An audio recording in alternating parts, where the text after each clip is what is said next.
Well, hello there.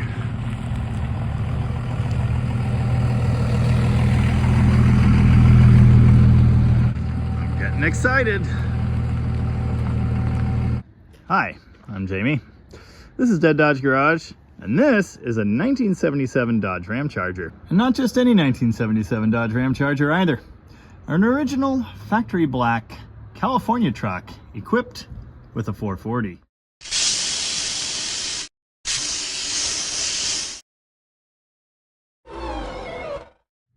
I just want to take a moment to say this because I forgot.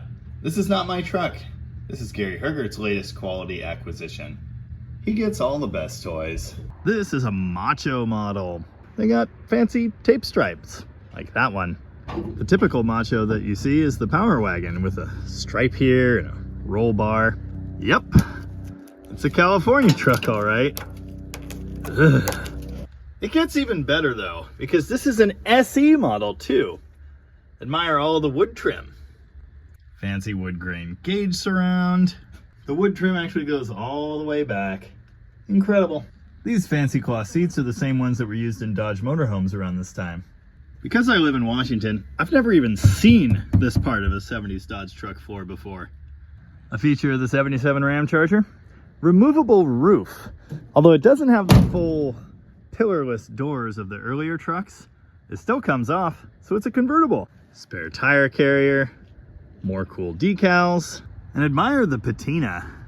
It's been slightly altered in places. The roof and hood had been repainted, but man, is that cool. There's some damage in various places as well, especially on this driver door, which has also been repainted, but everything else around that is still original black. This truck happens to have a little lift on it. It used to be even taller, so I'm gonna call this a win. These shiny steel slot wheels are apparently the original style that came on the truck. These are the same wheels you'll find on a Little Red Express. There's a whole lot of shiny new stuff in this truck too. Redhead gearbox, new lift springs, new shocks, shiny new mini starter, tires, and the list goes on. Much like the Little Red Express, the Macho trucks were part of Dodge's Adult Toys series. Kinda cool. All right, now for the bad. Whatever's going on here. Apparently the engine was running like butt, and the previous owner started taking things apart. He found a cracked aluminum intake manifold, so that may have been the problem. But he kept removing things anyway.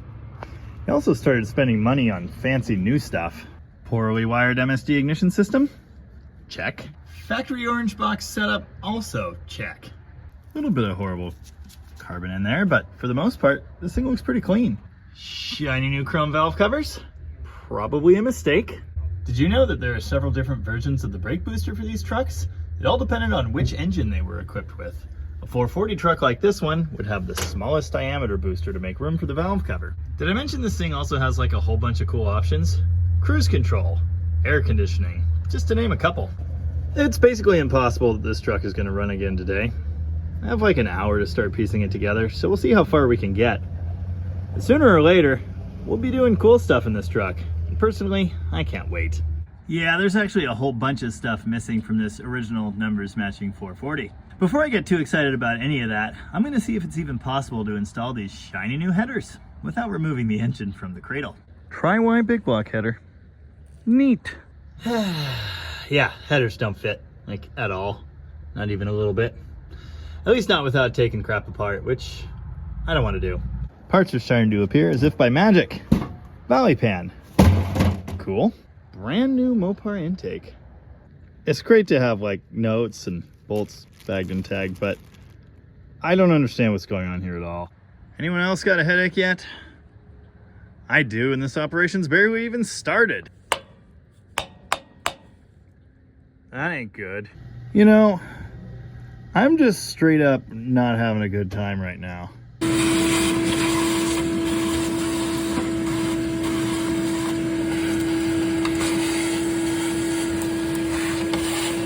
Time management happened, so I guess we'll get back to that later. It's going in the hole. It's days later, and the Ramcharger is here in the back shop, full of all kinds of interesting things. Old police cars, various Chrysler signs, and the aroma of old gas. Well, there are also a bunch of really cool wheels. The Ramcharger is on the ground now, so I can actually sort of reach things. We need to make some decisions here, because the thing is, it's already equipped with performance ignition. It came with performance fancy headers, new intake manifold, performance carburetor, etc. It's not a race truck by any means, but all of that stuff is here. So do we put it on the truck or not? The headers in particular are difficult. I certainly couldn't get them in with these exhaust studs in place. I might be able to get them in with the studs taken out, but I might also have to raise the engine. Thing is, we've only been able to come up with one nice factory exhaust manifold. And again, the headers are here. It would be nice to use them. In many applications, you won't be able to use those factory studs anyway, but actually with these truck headers, it looks like they would fit.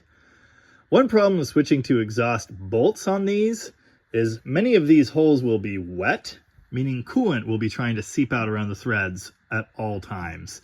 And if you have to disassemble it in the future to, say, change out blown out header gaskets, which is just a part of life, coolant's going to go everywhere and you're going to have a bad time. So if we can retain the studs, I'd really like to do that. I don't know if you can tell, but lighting back here in this building is terrible, and I can't see what I'm doing. This is kind of cool. It's the California Emissions Standards sticker. My 79 Stepside, which was also a California truck, had the same thing. Have I mentioned how cool this truck is? And how poorly it fits in here? One of my biggest problems is going to be now all the parts are stacked in the damn truck. Have I mentioned I can't get around the truck? There is so much new stuff for this truck. Spare stuff, rare stuff, NOS stuff. And that's awesome, but I'm having to sort through all of it to try and find the engine pieces I need. Ooh, spare tack. Apparently broken. Starter and trans dipstick. And hood latch. Found myself a stool, but even on that, I cannot reach the back of the engine. Cue me crawling in there with it. Oh, good. More parts. Oh, wow. I only just noticed that. Trail duster, the Plymouth Ramcharger. There are actually a couple of those around here in various states of disrepair. Starting to get my bearings here. Which is not to say I've found everything I need. I haven't. One big problem is there's a bunch of truck hardware mixed in with all the drivetrain hardware.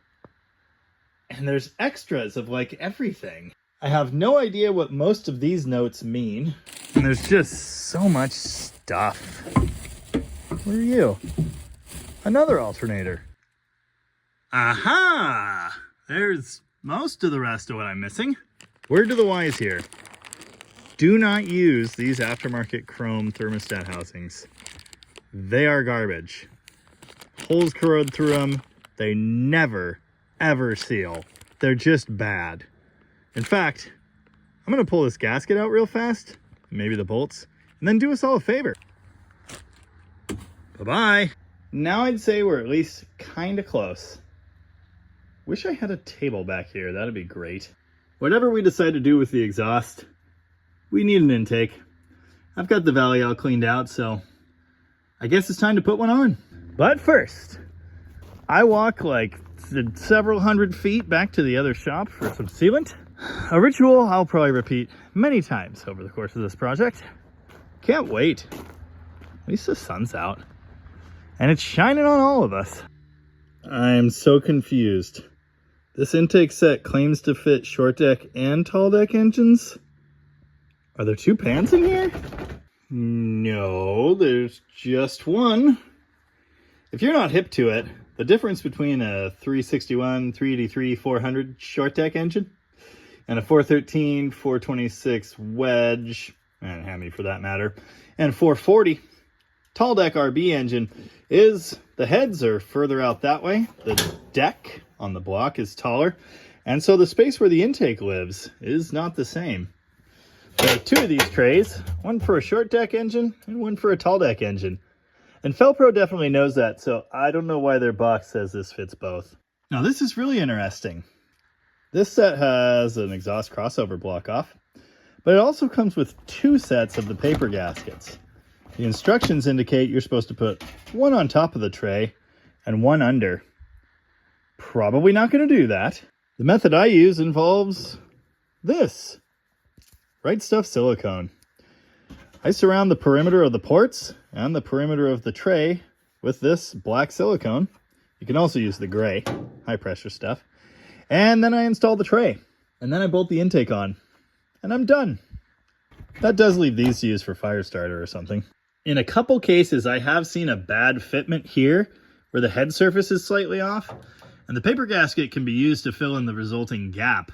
That can be helpful, but I don't just automatically use them. I once bought a truck that had those paper gaskets installed, and it had a horrible vacuum leak. I deleted them, left the tray, reinstalled the intake, and all was well. Just like the valley pans and intakes, these valley pan end rails are different between tall deck and short deck engines. Now don't yell at me, but unfortunately this hardware is going right back on dirty. Honestly, we don't even know that much about this engine just yet, and we don't really have the time to try and make it perfect. It's never going to be perfect, at least in this configuration. We just need to get it up and running. Chrysler factory hardware trivia time. Pilot point. Anchor head. That is 70 and up big block valve cover. Note the big washer. The valley pan hold down bolts. Very similar. Small washer. And no pilot point. I don't know what's on the head of these. Letters or something. Anyway, this is an AC bracket, which I am going to go ahead and install. It has big washer bolts, but... oh wait, that one does have a pilot point. What did I do? That one's right. There we go. Is it absolutely 100% essential that every one of these bolts goes right back where it came from? Not really. Nice. I think that's how the AC support bracket goes, but I don't know.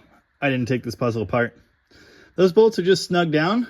I do not tighten them until the intake is on and all of the intake bolts are started, just to be sure it all lines up. Let's go ahead and devalue this intake by bolting it onto this greasy 440. Important note, this intake does have heat crossover ports. Yeah, it's a little heavier than it looks, but it's in there. Things are kind of mixed together strangely in this hardware collection. Crank pulley and intake manifold. Why not? Not sure why half the intake bolts have washers. They shouldn't. Now do make sure you torque these intake manifold bolts to the correct torque spec. Whatever that is. All right. There it is. The first new shiny parts installed. Now let's do some things here, I guess. I'm not sure if I'm going to be using the factory type hold down back there, or if I'm going to use the goofy carburetor mounted one that came with this thing. I think I need that for the kickdown cable setup. If I do need the factory bracket, I'll wait till the silicone sets up, and then I'll just remove those two bolts to install it. Unfortunately, this factory water neck doesn't really look like a viable option either. I scraped a bunch of goop off it just to find even more pits than I realized were there, so I'm not going to go dig that chrome one out of the scrap pile just yet, but I'm going to look for a better stock one. Gigantic 4-groove pulley for the big block AC setup. Really nice to install these with the radiator out, so you can see the bolt holes and make sure they're actually aligned before you try and start bolts blind. Oh, neat. I don't think this one even has an offset hole.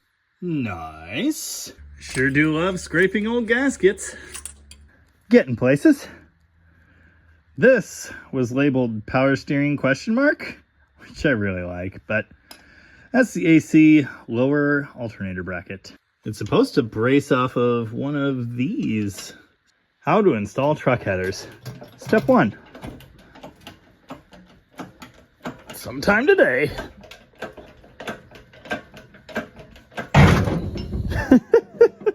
Okay, look at that.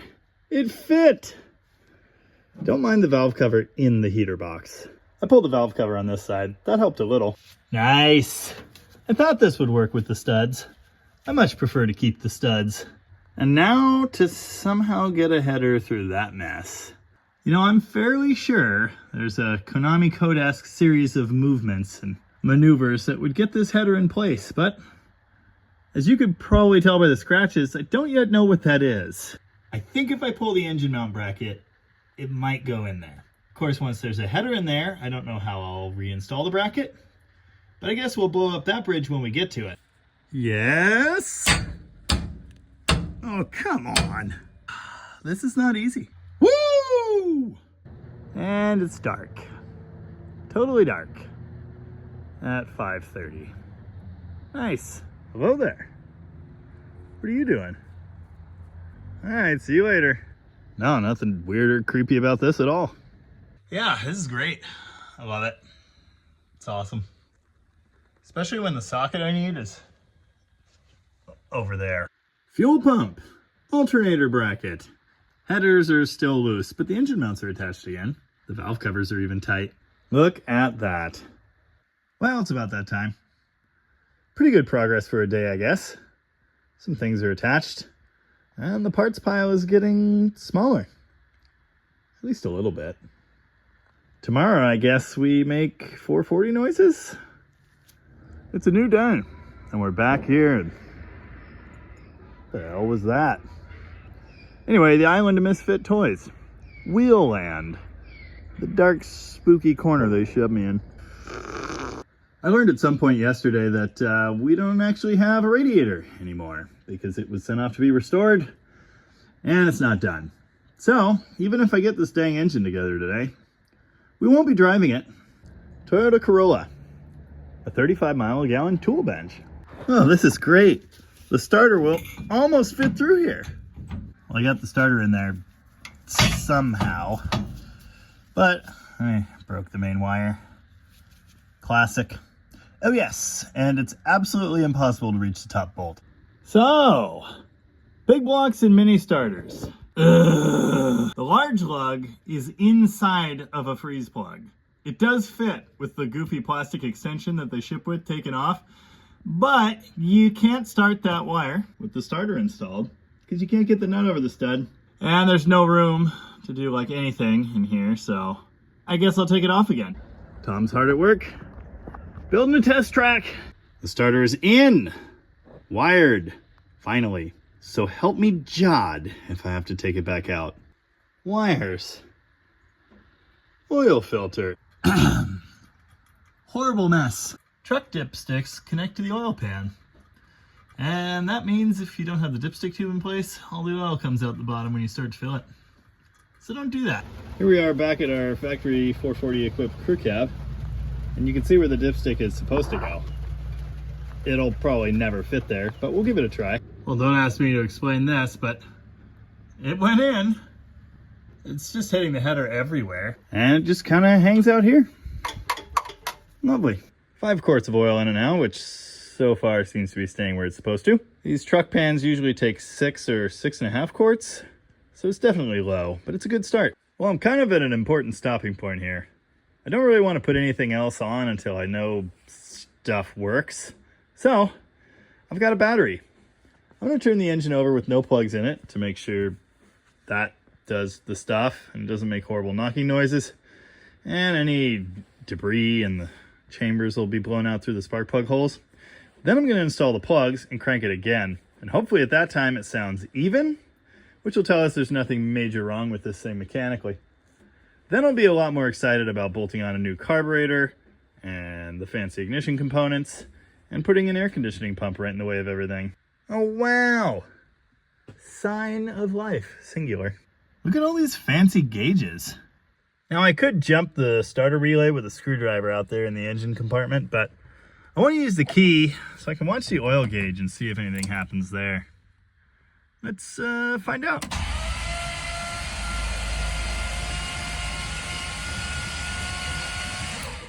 Well, it's sounding better and better.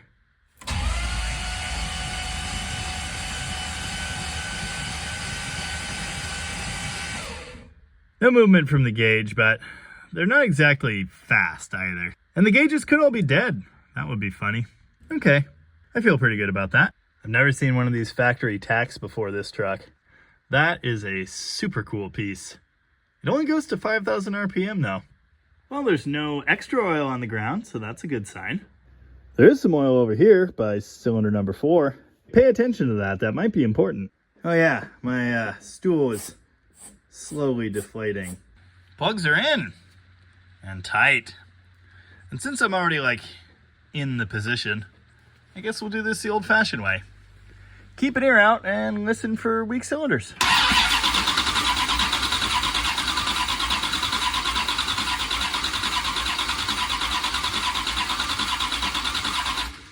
Well, it's not the most even engine I've ever heard. There are a few that might be down a little bit there, but Overall, it sounds pretty good. Didn't hear any major skips. Sounded like there were 2 really good cylinders. That's good enough to fire up. I've decided to go for gold and see if we can hear this thing make noise. All I really need for that, carburetor installed, vacuum nipple for the brake booster, cap and plug wires routed, and for that to not touch ground. Then a little dribble of gas and straight pipe big block noises, hopefully. Most performance aftermarket carburetors are set up for 3/8 fuel hose, but all factory Chryslers, well, with a couple exceptions like Hemi cars, 6-packs, are set up for 5/16. Thankfully, this carb actually came with the right nipple for that. It's raining, inside and outside, which makes the quarter-mile walk uphill both ways even more fun. Oh, I should grab my list. Well, these guys are doing rock stuff. That's fun.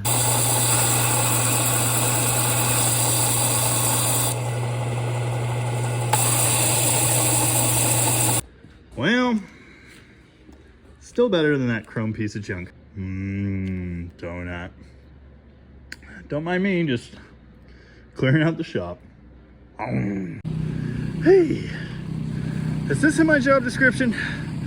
Not sure. Yeah, I'm kind of out of practice with the hand tools. Rain's not letting up. I'm tired. Also wet. Did I mention it smells back here? Carburetor, spark plug wires. I still have to do a couple hoses real quick, including the one to bridge the cooling lines together. Sometimes that can make a humongous mess. If you've never wired one of these MSD boxes before, it's absolutely essential that the big red and black wires go straight to battery. Otherwise, it's going to be really upset. So now that's done. I can't say I'm a fan of these, but it is what it is, I guess. Another note on wiring the MSD. The key trigger wire for this one is run off of the factory coil wire, which is great, except the factory coil wire is powered through a ballast resistor. That's not good. We want full 12 volts triggering the MSD box, so I'm going to bypass the ballast resistor with a little jumper wire real quick. Trust nothing. Oh, come on. I'm sure I'm forgetting something important, but at this point, I'm willing to find out the hard way. Glug glug. Did you know that these Street Demon carburetors are heavily based off of a thermoquad? Do you find that as funny as I do? And now for the doctor. Oh, I didn't plug in the choke. Okay. It's either internal combustion or external combustion. Either way, it's probably gonna be loud.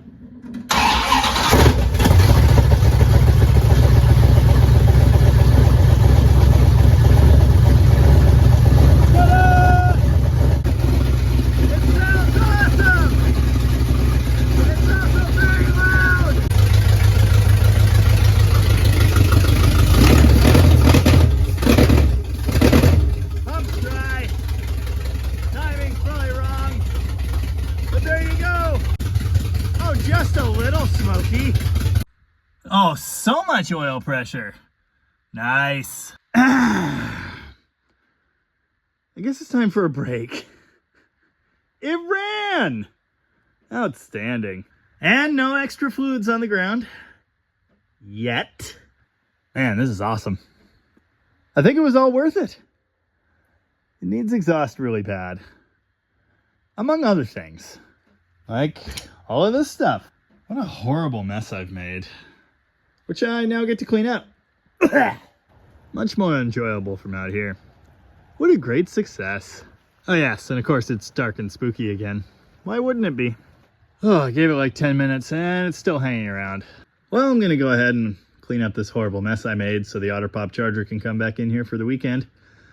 Sounds like next week we'll have a radiator, and then we can have a driving truck, I guess. Much better. Aside from the puddle. All right. See you next week. New day, new hat. Same me. Burrito time. Oh, hey, speaking of new hats, if you need one, you can't have mine, but you can get your own at our merch store, which you can find at deaddodgegarage.com. Just click on the button that says merch. We're actually sending orders internationally now. Don't know why it took a year, but anyway, hop over there and check it out. To my fans in Canada and my many new fans in Australia, I'd be happy to take your money and send you custom Dead Dodge Garage products. So thank you very much. So the Ramcharger runs, but it's still missing some things. Let's take an inventory of the parts I need to get on here. Thermostat and housing. Check. Except I don't know where I put them. AC compressor and related bits. Check. Belt-driven accessories. Yep. Very shiny and extremely expensive record radiator. Check. If it had any coolant, it would be sitting here, so that may be a problem. Driveline I need to remember to put in before I move this thing. Being a full-time four-wheel drive rig, this has a 203 transfer case. The 203 is always in four-wheel drive. It has a low range and a high range. In those ranges, it basically functions like all-wheel drive. There's a differential in the case, and it needs both drive shafts in place to be happy. I could technically move it in low lock or high lock. I've only just remembered brakes exist. Thankfully, we seem to be good there. Ooh, I just noticed this. This clearly isn't an Aspen, but that's really cool. Did you know Chrysler used this same form factor for their radios for like decades? Something like the mid-70s until 2002? That means you can take a later Ram radio and it'll basically pop right in here. I've seen it done. Always with the screaming donkeys. Pokey boy. Well, now I'm not a goop everything with silicone guy, but there are certain things I always do. And thermostat housings are one of them, especially when they look like this. Even when they don't, they just tend to leak everywhere. Nice. Sometimes I leave the thermostat out to pre-fill the blocks, but you can do the same thing with a heater hose. So we'll leave one of those loose. That way we can let all the air escape before we ever start the thing, and we don't have to worry about a burping process. Oh, and in case you're keeping score at home, this is not a factory type thermostat housing for this application. It's actually an earlier iron one. And it's not the most beautiful thing either, but I'd take this any day over one of those piece of garbage chrome things. This will stand the test of time, at least for a few decades. A brief note on the fuel system. We're basically just gonna send it with this tank. This thing hasn't been off the road that long. I am gonna install a filter before the pump and then another filter after the pump. So we'll be able to keep an eye on that and hopefully keep all the horrible cruddies from entering our shiny brand new demon. Fancy Power Master alternator that probably puts out too much juice. Installed. I could swear there's supposed to be a large tube spacer there. I found the tube spacer somehow. Nifty. Can't find any driveline hardware. These RV2 compressors are so cute. It's like a tiny engine that sits on top of your normal engine. Unfortunately, intentionally using the wrong thermostat housing has backfired, because this is the later housing. That thermostat water neck sits this way, and it actually protrudes beyond the machine edge on the front of the water pump, so I can't mount the compressor. Now Tom's trying to get me an extension cord and a grinder, and I'm gonna just ruin that real fast so I can bolt down the compressor. Then we can proceed. The fuel system is plumbed. Oh no, I put rubber hose and a plastic filter on top of the engine. It's definitely gonna explode now. One note on that fuel pump, it's an original. At some point someone removed that and put a fancy goofy chrome performance one on it, then took that back off. I decided to reinstall the original one so things will connect nicely. There's a really good chance that doesn't work. I'm learning so much more than I ever wanted to know. Like this bracket that's often used to mount power steering on these later big blocks, and this application is used to mount an idler. I also learned that for some unknown reason, this pulley doesn't line up. Well, that's pretty much fixed forever. Something pushing a rope. Come on. Heater hoses. That looks nice. It's getting a little busy over here though. Too many things with the air conditioning. Quick little note here for the uninitiated. This is a flare fitting, technically an inverted flare fitting in this case. The seal happens here in the taper between two different parts. This will fit down over a cone in the back of the power steering pump in this case, and it'll seal there, metal to metal. This holds an extremely high pressure. Because it seals here, thread tape here is not going to do anything for you. If oil's able to get around the flare, it could probably get up here where you can't put any tape. So this is completely pointless. It does nothing for you, and it's a waste of time. Now there are other types of common hydraulic fittings this applies to as well. O-ring fittings, those goofy ones Ford uses with a little white plastic piece. Same deal. The threads do nothing. They don't need thread tape. The only fittings that do need thread tape, pipe thread, tapered pipe thread. That's what it's for. Power steering system, assembled. I'm not so sure about this hose, but I mean, it works. Hey, don't do this. I'm doing it, but you shouldn't. It's dumb and bad. Anyway, I took some silicone, after ruining my glove completely, and stuck these washers to the back of the pulley. They're all roughly the same thickness, although as you can see, a couple of them are slightly concave, but hopefully tightening the bolts down fixes that. It's very, very difficult to keep washers like this in place behind the pulley. Ask me how I know. Anyway, hopefully this helps keep it all together as I install the fan and pulley together. I've been asked in the past why I don't show myself working on video so much. And the real answer is the swearing. Even without washers behind it, this is just like the worst thing to do. And the holes in this pump appear to be goofy because none of the bolts will actually thread. Fred? Yeah, that's where I'm at. The even better news is those additional washers really didn't help that much to line it up. But it's closer, and it's just going to have to work. All right.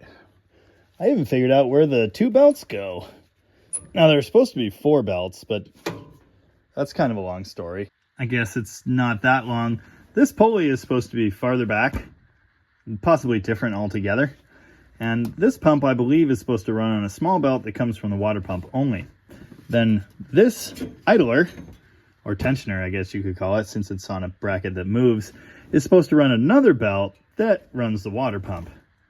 Things have been modified here, so one belt can do both of those things. And the alternator and AC belt is supposed to be doubled up, but it's not. And for now, I'm thinking that's fine. Oh man, I'm so close I could taste it. Let's do condenser and radiator stuff. A note on the front drive shaft. I never did find the hardware, and I think I know why. I think it's been out for years. Judging by the mud packed into all the bolt holes on the front differential, a good few years. I'm pretty sure the transfer case is currently in the locked position. They've probably just been running it there. That's not great. At least it'll move, probably. I'll deal with the drive shaft hardware problem later. Yep, it's fire. Note to future Jamie, Gary, and any other involved parties. None of the AC fittings are tight, and most of them don't have O-rings. This one needs a flat gasket, among other things, but this especially. Don't forget this one. All right, radiator time. Important note, put the shroud in first. And if you can, put the lower hose in first, but unfortunately, I don't really know where it needs to be yet. This will be fun. Turns out the mount bolts for the condenser have to go through the radiator side brackets, so yeah, I bolted it to the truck and then unbolted it again. Ugh, it smells like gas for some reason. Radiator, condenser, shroud, all installed. Now I'm working on this. I had to cut it on both ends and it's probably still too short. Now I've just realized no one's gonna watch this video. Everything's going too well. It's getting spooky out here. It's also getting cold. One wee little coolant drip. You always gotta have your one leak, you know. It would be great if I could quit whacking my head on this damn bumper. Throttle cable adjustment. I'm doing it with this goofy aftermarket bracket that's on this truck, but it's the same basic mechanism as the factory setup. What you want is to be able to get full throttle. You know, throttle all the way open. What you don't want is to reach full throttle and still have pedal travel, which is to say the lever back here isn't touching the floor. If it's set up like that, every time you floor it, you're putting immense stress on the tiny little ball at the end of the throttle cable. You really want 100% throttle at the carburetor to coincide with full throttle pedal to the floor. As you can see, I'm not quite there yet. Another way to tell that is how high up the throttle pedal is sitting. Generally, it's not going to be anywhere near to the brake pedal. If it is, there's probably something wrong. On these classic Chrysler products with a cable, not a linkage, throttle adjustment is achieved by loosening this 7/16 nut. You don't need to take it all the way off, Just loosen it enough that you can move this throttle casing underneath the clamp there. You really want the metal section of the cable casing to be underneath the clamp. If you have to put it here, it's probably going to break. So try to avoid that. Moving this casing forward will lower the throttle pedal, and moving it rearward will raise the throttle pedal. All right, time to add coolant. Slowly, because recall, I still have a hose off, so air can escape to atmosphere. At some point, coolant will start spurting out of that. Ideally, you're pouring coolant in slowly when that happens. And experience says as you're adding coolant, and other fluids for that matter, you should stop periodically and look underneath for those fluids pouring back out on the floor. Instead of making a horrible mess, you can look down your open fitting as you're adding coolant. As you can see, we've got some there, so I'm going to add water slowly, mixing this coolant 50-50, until it reaches about the top of that nipple. Sure, good enough. The icing on the cake, the goofy truck overflow tank that sits in front of the radiator. You definitely want to put that on last. Yeah, I think I've only broken one of them, maybe two. Well, that's interesting. I think this one has shrunken somewhat. That is not my fault. Also, that's the wrong cap. Headlights! That's great. We're gonna need those. It's basically brand new. So, about that one leak. That's a new one. It's coming out around the water pump to housing gasket. I have never had that happen on a big block before. Anyway, I reefed on the bolts. They were not loose. Maybe it'll slow it down. Okay, time to give it a little drinky poo. It's like half a gallon or whatever, and we'll see if it'll pump fuel out of the tank. I'm not holding my breath.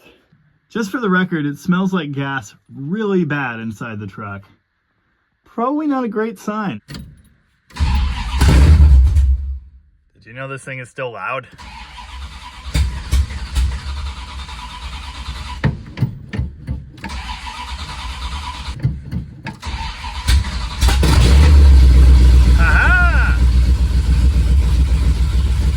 Leak check. So far, so good. I made a hole, but we still have one more unknown, and that's the transmission. We know the pan had been off and that everything was loose. It was also leaking, so there was definitely fluid in it, but we don't know how much. So I added 2 quarts. It'll either be nowhere near enough or way too much, and we'll find that out in a minute. Now, I'd like to check the transmission fluid level, but the truck has to be running in neutral. And the longer it runs, the worse the air in here is going to get. So I'm going to go ahead and fire it up and just see if it moves. We'll be able to tell right away by how it behaves where the fluid level's at. Oh, I just learned something. That's inconvenient. Teeth are stripped. Once you roll it down partway by hand, it does work. Yep. As I suspected, the transfer case was in high lock. It's probably been there for some time. My earmuffs are in the other shop, so I'm just gonna suffer. Oh, wait, what happened? Oh, yeah. Now I'm gonna suffer. It's subtle! Very subtle! Okay, it won't move at all. So we're definitely massively low on fluid. I'm gonna go check for leaks again, then we'll fire it up, run it in neutral, add more fluid, see where the night takes us. I will say, no horribly thick oil smoke this time. It's not completely polluting every bit of air in here. Maybe this is going to be a good engine. The fact that the truck wouldn't move at all tells us one of 2 things. 1, it's massively low on fluid. Or 2, this transmission is complete garbage. Judging by the evidence I've seen, I'm really leaning towards option 1. Now, I can tell you from experience that these rigs will move when they're up to like 2 to even 3 quarts low on fluid. So, I'm probably just going to full send 3 quarts and see where that gets me. All right, brace yourself for the noise. Hey, the timing's close. That's the good news. We'll put it in neutral to circulate fluid. Hey, look, it's charging. Gas gauge seems to be dead. Still nothing. Huh. It's not even trying to move. All right. It's just really thirsty. I don't think the converter was ever out, so that shouldn't be dry. If it is, it will take so much fluid. So much. Well, that's 7 quarts in, and it's all I got, so hopefully it's enough to do something. Big money! Still no. Wait. Yes. Oh, okay. So it's still massively low. Like probably 3 quarts. And the power steering's low too. But by George, it's moving. All right. See if I can find any transmission fluid anywhere around here. 13th time's the charm.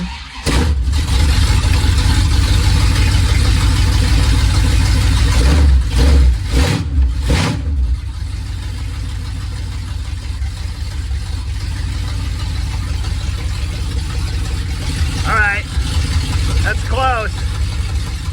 You can see it's actually positively banging into gear now. Here we go.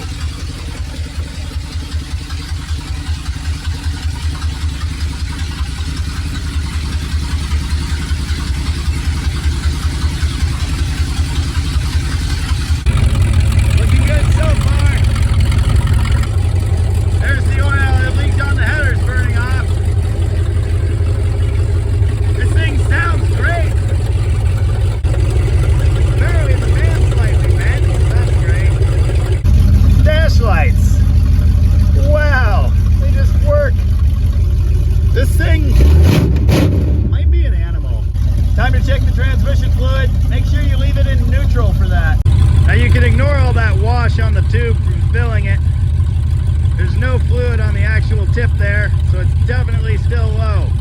I hereby declare this Ramcharger open. Donkey. Well, I guess we gotta drive it around the yard. What a unit.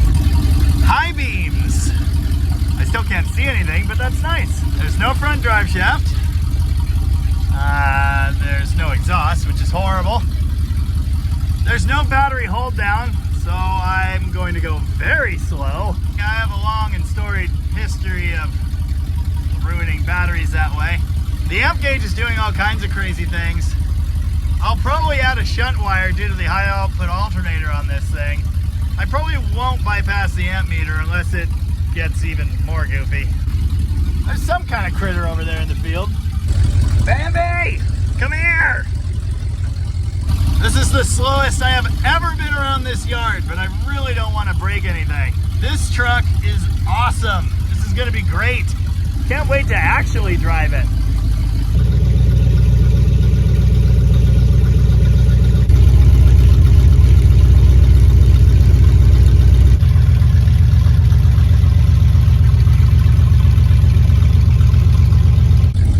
Man, I love my job.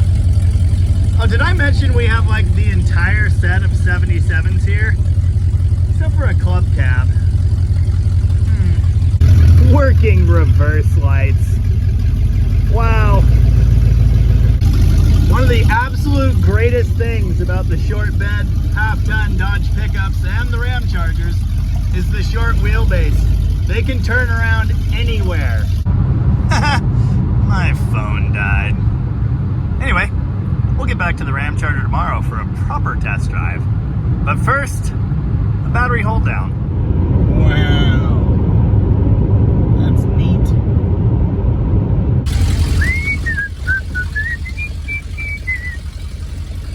Oh look, original black 77 short wheelbase trucks. Most tin grill lovers seem to agree this grill is the best one. This is 77 and 8. In 77, it looks like this. In 78, it has yellow turn signal lenses. Otherwise, exactly the same. Every single tin grill is dented. The nicest one you ever see will definitely be dented. I'm going to try and install the front drive shaft on the Ramcharger. I'm going to add a little bit more transmission fluid and a temporary battery hold down situation. And then I think we need to go test it. We're going to go ahead and restore this truck real fast. Yes. That's a really big scab. If you've ever done this before, you know there's a really particular smell involved. Hey, pro tip, don't jam that into your ribs.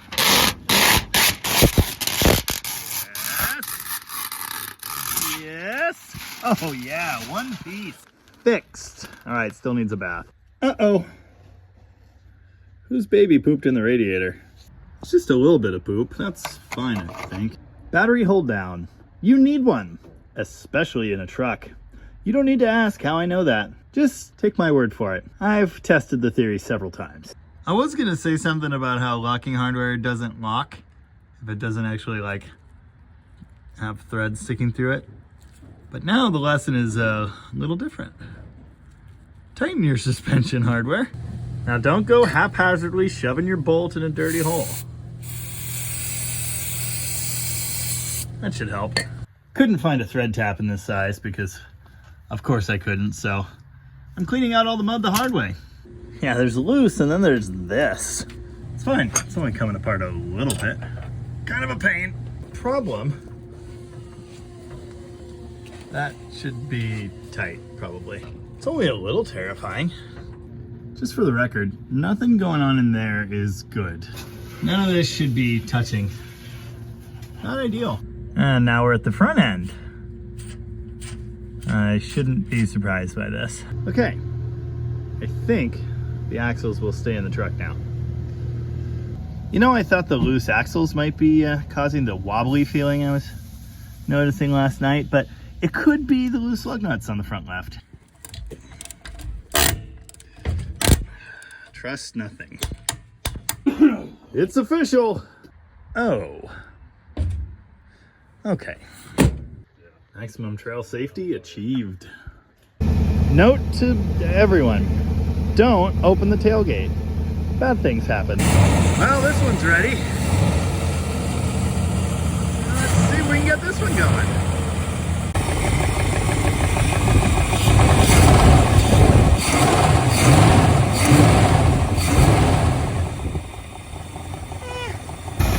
That noise might be getting a little worse. Fuel system. Better than nothing. All right, loud, horrible noises.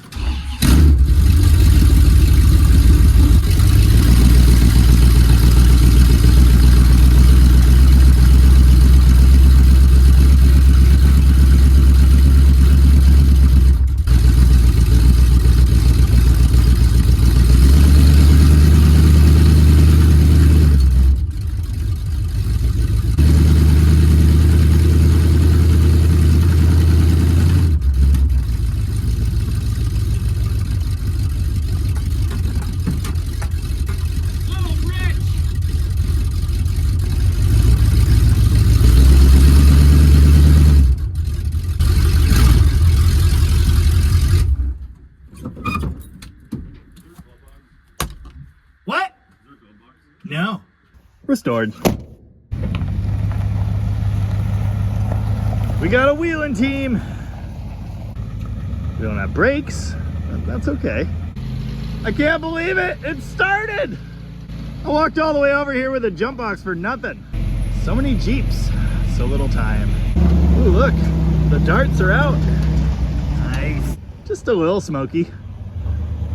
We think it has half a brake now. Flintstones, meet the Flintstones. Just another day. Oh, good. Nothing resembling a brake in here either.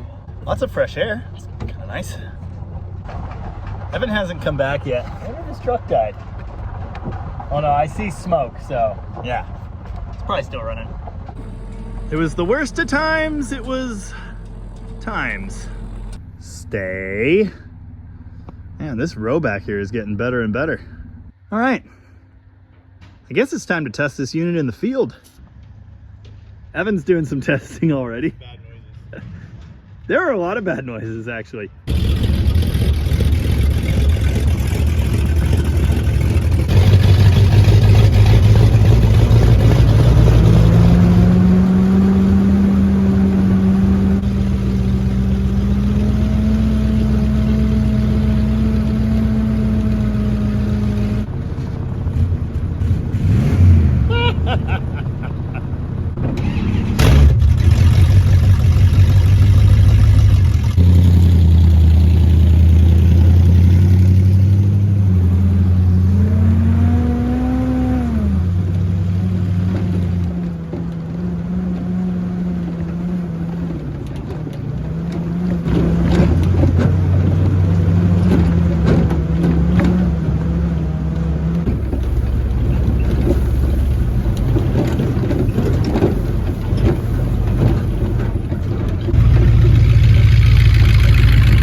still running? I can't tell. The bumper's falling off. Oh my god. Oh, she's pinging a little.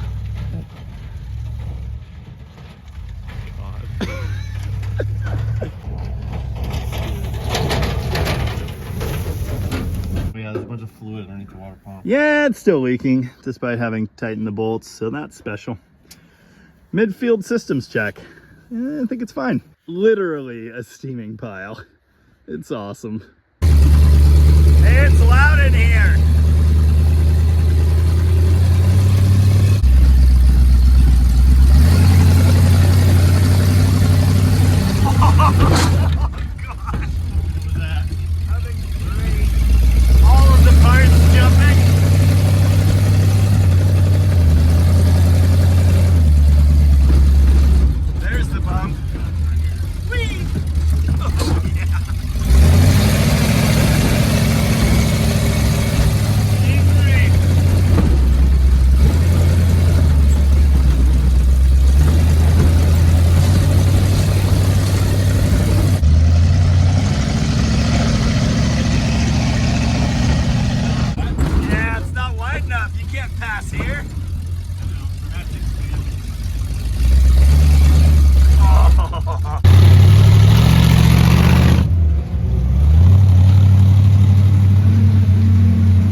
Pretty good chase rig. Well, I think we all learned a valuable lesson. Man, the deer around here just don't care. 1977 Dodge Ramcharger Macho SE 440. The official truck of being awesome and great at everything. Oh, look, a trail duster. Admittedly, this one's a little rough. I have a lot of time into this truck. It was just a giant puzzle. I think it was all worth it. This thing's amazing. We might need to clean the wheel wells now. Just a little. Why does every one of these videos have to end with me wanting the subject of the video? I don't know. But this thing's awesome, and I want one. This thing's awesome too. I used to have one almost just like it. And by almost just like it, I mean you could see the ground through the floor and the whole front left corner was floating. Just like this truck. Might have gotten a little worse, actually. Did I mention the half-door model? Here's what that looks like. That chunk of the door is attached to the roof, so when you take the roof off, there's just no pillar. Like a convertible or whatever. This one, also a bit rough. There's the wide trim that Ramcharger would have had if it wasn't a Macho model. That was found on SEs, among other things. Trail duster things. So cool. Man, it's cold. That was fun. This truck's awesome. I'm really excited about it. Next on the agenda, exhaust. And an interior might be a good idea too. Time to go catch dinner. She does not care. There you go. Oh yeah, there's a look. What do you think of our test track? Tom's gonna come out here and try and delete the grass, smooth it out a little bit, and then maybe we can get some speed around here. I, for one, am very much looking forward to that. And I haven't even made any O.J. Simpson jokes yet. Anyway, thank you very much for watching. And remember, Ramcharger. It rams and charges, I guess.